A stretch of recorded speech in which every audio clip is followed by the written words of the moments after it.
இன்றைய தினம் நாம சிவப்புன்னு சொல்றோம், சிவன்னு சொல்றோம். இதெல்லாம் அந்த காலத்துல எப்படி சொன்னாங்க அப்படின்னா, செம்மைன்னு சொன்னாங்க.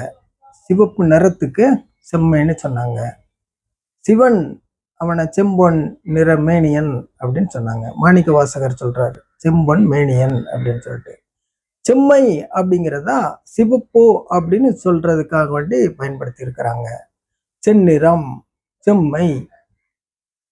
இது இந்த செம்மை அப்படிங்கிறது உறுதிப்பட்ட நிலையையும் சொல்லக்கூடியது.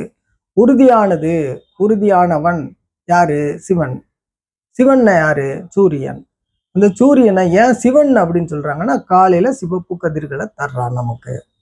காலையில சிவப்பா தெரிகிறான். எழுந்து வரும்போது சூரியன் உதயமாகும் போது சிவப்பா தெரியுது இல்லையா?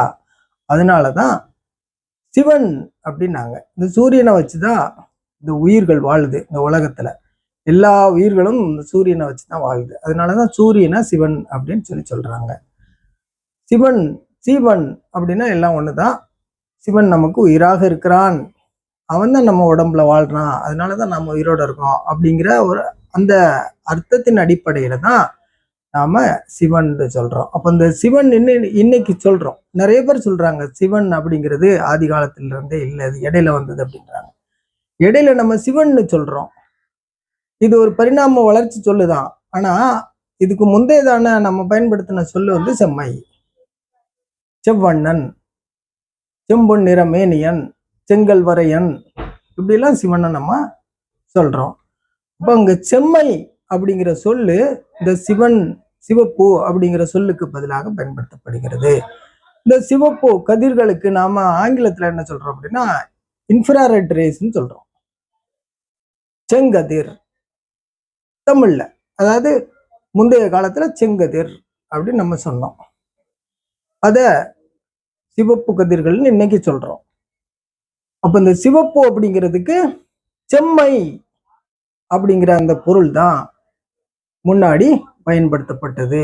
செம்மையை நாம எங்க கண்டோம் அப்படின்னா அது சூரியன்ட்ட இருந்து கண்டோம்.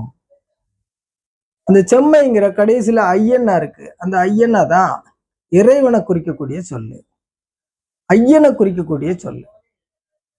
விண்மண் நெருப்பு நீர் காற்றுன்னா அந்த 5ஆக இந்த அண்ட பிரபஞ்சத்தை நாம வகுத்து வச்சிருக்கோம் இல்லையா?